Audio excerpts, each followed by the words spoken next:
Online study में कक्षा 9 के विद्यार्थियों का एक बार पुनः हार्दिक स्वागत है। हमने रीढ़ की हड्डी एकांकी शुरू करें कि जगदीश चंद्र माथुर की, जिनका जन्म सन 1917 को उत्तर प्रदेश के खुर्जा में हुआ था और एक नाटककार के रूप में आप जाने जाते हैं। अब तक हमने पढ़ा कि गोपाल प्रसाद और शंकर रामस्वरूप के घर आ चुके हैं। चाय पानी की बातें हो रही हैं, नाश्ते की बातें हो रही हैं, बीच बीच में हंसी मजाक की बातें हो रही हैं। और हंसी मजाक की ऐसी बातें कि गोपाल प्रसाद कहते हैं खूबसूरती पर टैक्स लगाना चाहिए।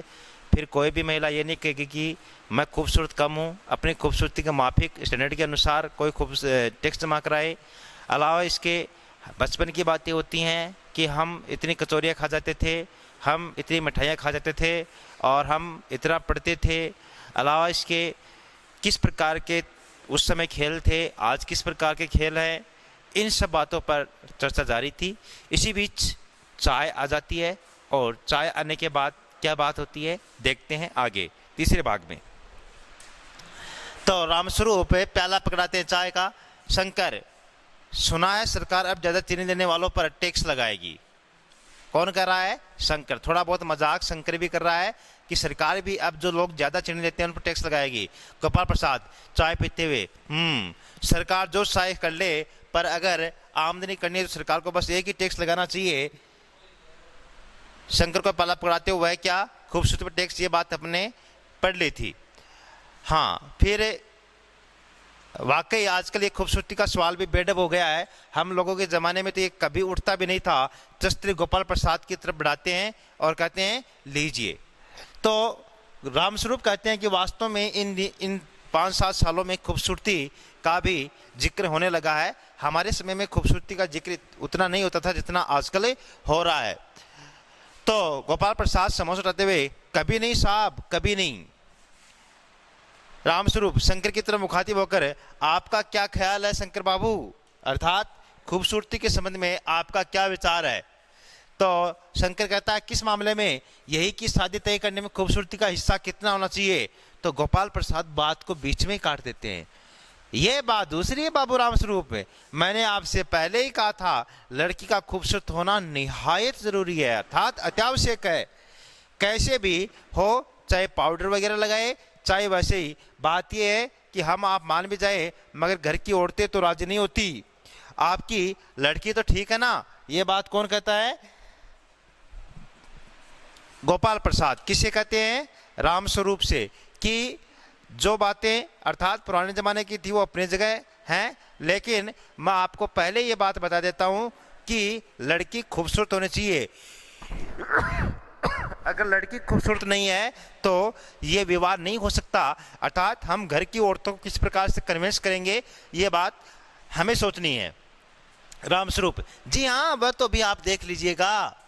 गोपाल प्रसाद, देखना क्या, जब आपसे इतनी बातचीत हो चुकी है तब तो ये रस्म ही समझिए, अर्थात ये रिश्ता पक्का ही समझिए। रामस्वरूप, ये तो आपका मेरे ऊपर भारी एहसान है। गोपाल प्रसाद, और जायचा अर्थात जन्मपत्री तो मिल ही गया होगा। रामस्वरूप, जी जायचे का मिलना क्या मुश्किल बात है, ठाकुर जी के चरणों में रख दिया, बस खुद ब खुद मिला हुआ समझिए। गोपाल प्रसाद, ये ठीक कहा आपने, बिल्कुल ठीक, थोड़ी देर रुककर, लेकिन हाँ ये जो मेरे कानों में भनक पड़ी है यह तो गलत है ना।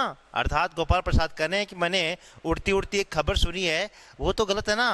तो रामस्वरूप का चौंक कर, क्या ये पढ़ाई लिखाई के बारे में? जी हाँ साहब, बात है साहब, हमें ज़्यादा पढ़ी लिखी लड़की नहीं चाहिए।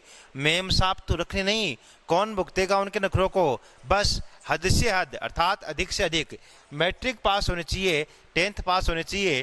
क्यों शंकर बाबू, अर्थात आपका इस पर क्या विचार है? जी हाँ, कोई नौकरी तो करानी नहीं। रामस्वरूप, नौकरी का तो कोई सवाल ही नहीं उठता।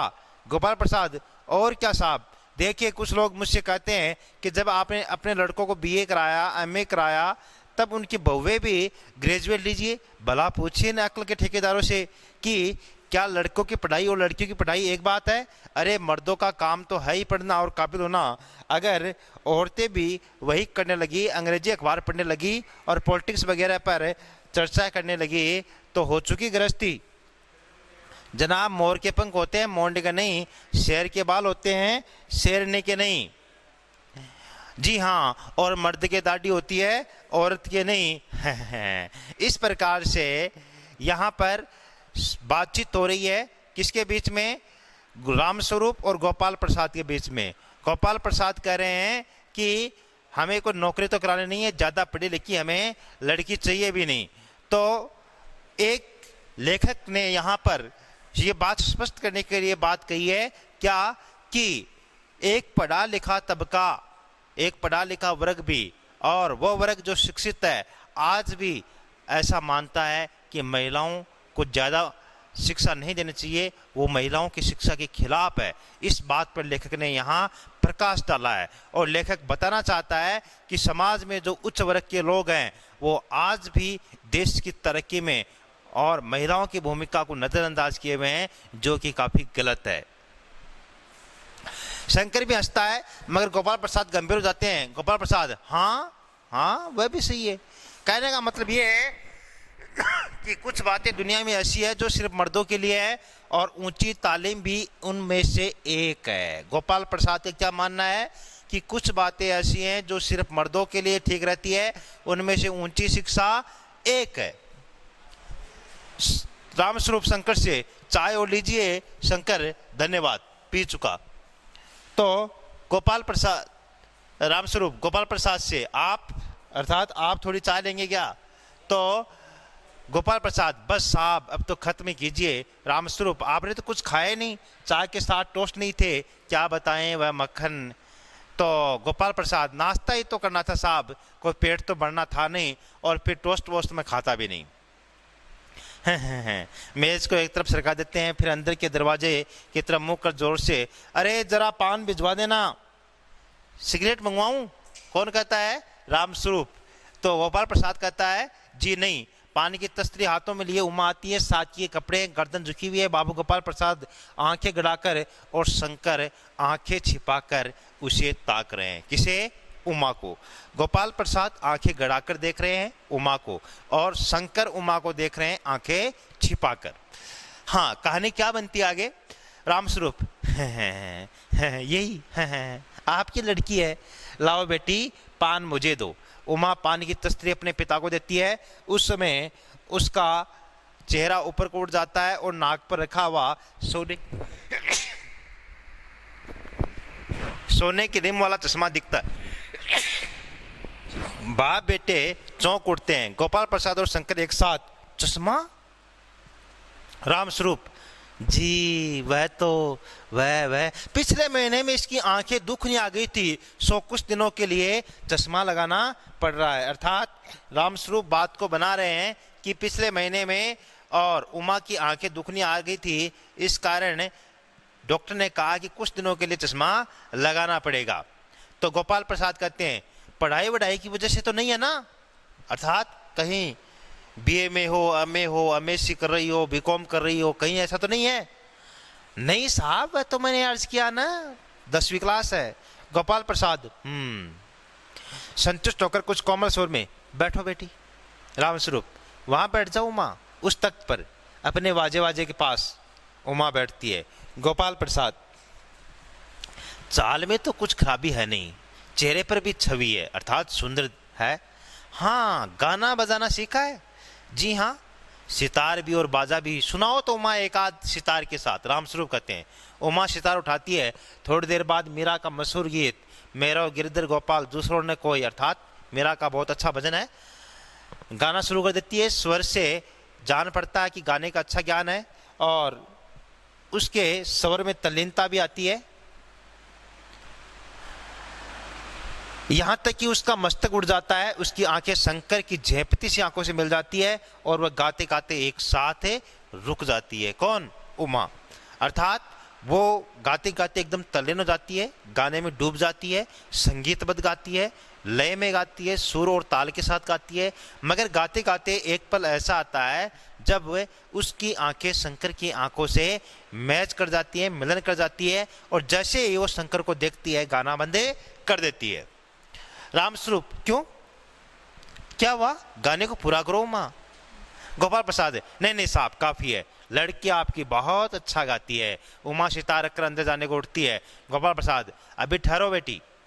रामस्वरूप थोड़ा और बैठी रहो उमा। उमा बैठती है तो गोपाल प्रसाद कहते हैं तुमने पेंटिंग वेंटिंग भी अर्थात कुछ किया है? तो उमा चुप।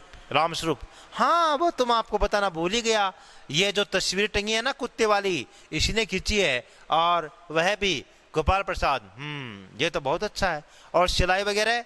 रामस्वरूप सिलाई तो सारे घर की इसी के जिम्मे रहती है, यहाँ तक कि मेरी कमीजें भी अर्थात ये मेरी कमीजें भी खुद ही सिल देती है, और पूरे घर की जो सिलाई है वो इसी के जिम्मे रहती है। तो पूरी औपचारिकता के साथ रामस्वरूप है वो आगे बढ़ रहे हैं और अपनी बेटी की तारीफ में लगे हुए हैं।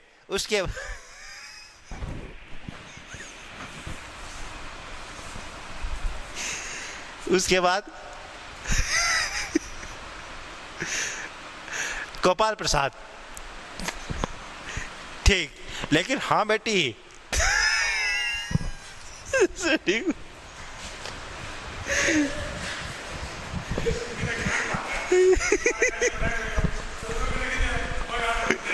तो जा करेंगे ओए इन काट दे यार बार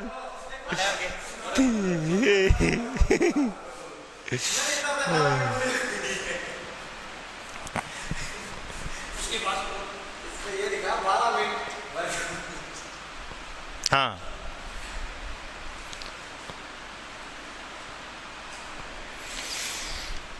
तो गोपाल प्रसाद कहते हैं ठीक, लेकिन हाँ बेटी तुमने कुछ इनाम भी जीते हैं। उमा चुप।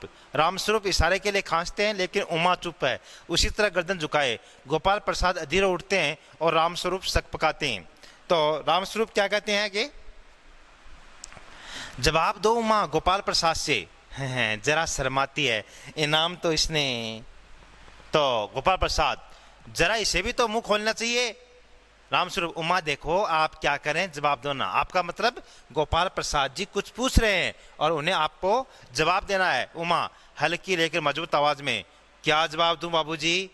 जब कुर्सी मेज बिकती है तब दुकानदार कुर्सी मेज से कुछ नहीं पूछता, सिर्फ खरीदार को दिखा देता है। पसंद आ गई तो अच्छा, वरना। तो रामस्वरूप चौंक कर खड़े हो जाते हैं। उमा उमा अर्थात यहां पर उमा का सही चरित्र प्रकट होगा, और उमा वास्तव में एक ऐसे व्यक्तित्व की धनी है कि समाज की सभी लड़कियों को इस प्रकार के व्यक्तित्व का होना चाहिए, ऐसी चारित्रिक विशेषता का होना चाहिए। यह बात पता चलेगी यहाँ से। तो उमा कहती है कि जब दुकानदार के पास कोई दुकान में सामान खरीदने आता है, जैसे पंखा, टेलीविज़न, मेज, कुर्सी, तो पंखा टेलीविज़न ये कहते नहीं है कि हम आपके साथ चलेंगे और हम आपको पसंद आ गए तो हम आपके साथ चलेंगे ही। अगर उनको पसंद आ गए तो वो ले जाते हैं, अदरवाइज छोड़ जाते हैं। तो मैं क्या कहूँ इनको? तो ये बात है वो रामस्वरूप जी को थोड़ी अखरी, और वे कहते हैं उमा उमा अर्थात आपको ऐसा नहीं बोलना चाहिए। अब मुझे कह लेने दीजिए बाबू जी, ये जो माँ से मेरे खरीदार बनकर आए हैं इनसे जरा पूछिए कि क्या लड़कियों के दिल नहीं होता, क्या उनकी चोट नहीं लगती, क्या वे बेबस भेड़ बकरियां हैं जिन्हें कसाई अच्छी तरीके से देखभाल कर। अर्थात अब तक जो सवाल पर सवाल दागे जा रहा था कौन? गोपाल प्रसाद। आप पढ़ी लिखी हैं, आप गाना बजाना जानती हैं, आप नृत्य करना जानती हैं, आप पेंटिंग जानती हैं, आप सिलाई जानती हैं, क्या इतने सवाल पूछकर और क्या हमें इस प्रकार की पीड़ा नहीं होती कि जिस प्रकार से कोई कसाई भेड़ बकरियां खरीद रहा है वैसे हमारे लिए जांच पड़ताल होती है? क्या हमारे दिल नहीं होता?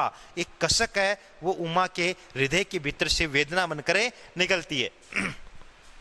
तो गोपाल प्रसाद ताव में आकर बाबू रामस्वरूप आपने मेरी इज्जत उतारने के लिए बुलाया था यहाँ मुझे। अर्थात अब गोपाल प्रसाद को गुस्सा जाता है, क्रोध में वो क्या कहते हैं कि क्या आपने मेरी इज्जत को मिट्टी में मिलाने के लिए अपने घर पर बुलाया था? उमा तेज आवाज में जी हाँ, और हमारी तो बेइज्जती नहीं होती जो आप इतनी देर से नाप तोल कर रहे हैं। और जरा आपने इन्हें साहबजादे से पूछिए कि अभी पिछले फरवरी में ये लड़कियों के हॉस्टल के इर्द गिर्द क्यों घूम रहे थे और वहां से कैसे भगाए गए थे। अर्थात शंकर के बारे में बता रही है, जब वो गा रही थी मीरा का वो भजन, तब जब शंकर से वो मुखातिब होती है कुछ पलों के लिए और हाथों हाथ बंद कर देती है, वो उसी वक्त जान जाती है कि ये तो वही है जो पिछले फरवरी महीने में लड़कियों के हॉस्टल के इधर उधर घूमते हुए पकड़ा गया था और इसकी हजामत बनाई गई थी। शंकर बाबूजी चलिए, कितनी जल्दी कह रहा है, ये चलो यहाँ से। क्यों कह रहा है? कि अभी उनकी पोल खुलने वाली है। गोपाल प्रसाद लड़कियों के हॉस्टल में? क्या तुम कॉलेज में पढ़ी हो? अर्थात लड़कियों के हॉस्टल में की बातें जानती हैं, इसका मतलब तू कॉलेज के अंदर पढ़ी है। और बाबू रामस्वरूप ने हमें ये कहा है कि वो 10th पास है। तो इस प्रकार से बात आगे बढ़ती है। तो उमा इसका क्या जवाब देती है? हाँ, उमा कहती है जी हाँ, कॉलेज में पढ़ी हूं, मैंने BA पास किया है। कोई पाप किया? कोई पाप नहीं किया, चोरी नहीं की।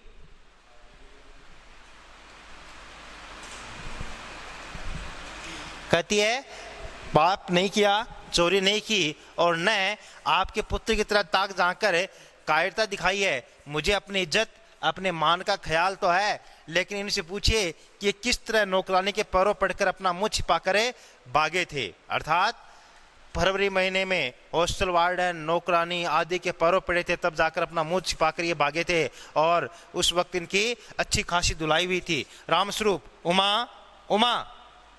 गोपाल प्रसाद खड़े होकर गुस्से में, बस हो चुका बाबू रामस्वरूप, आपने मेरे साथ दगा किया है, धोखा किया है।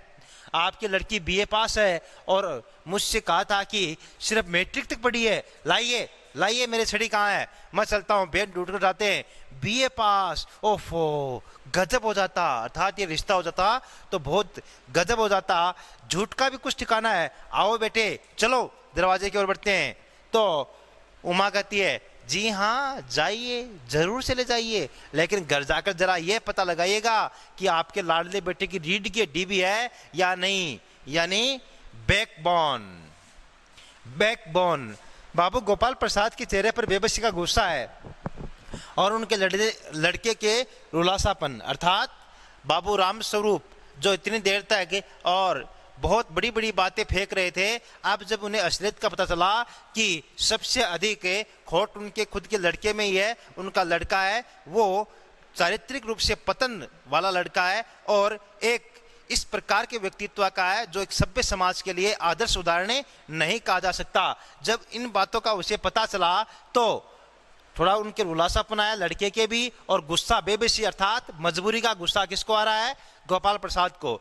तो बाबू रामस्वरूप कुर्सी पर दम से बढ़ जाते हैं। उमा अचानक चुप हो जाती है और प्रेमा का घबराहट की हालत में आना होता है। उमा उमा उमा बस रो रही है, अर्थात वो कुछ भी नहीं कह पा रही है। उसके बाद हाँ, यह सुनकर रामस्वरूप खड़े हो जाते हैं। रतन आता है, बाबूजी मक्खन, अर्थात सब रतन की तरफ देखते हैं और पर्दा गिरता है। मतलब एक प्रस्तुत एकांकी के माध्यम से सबसे बड़ी बात क्या उभरकर सामने आई है?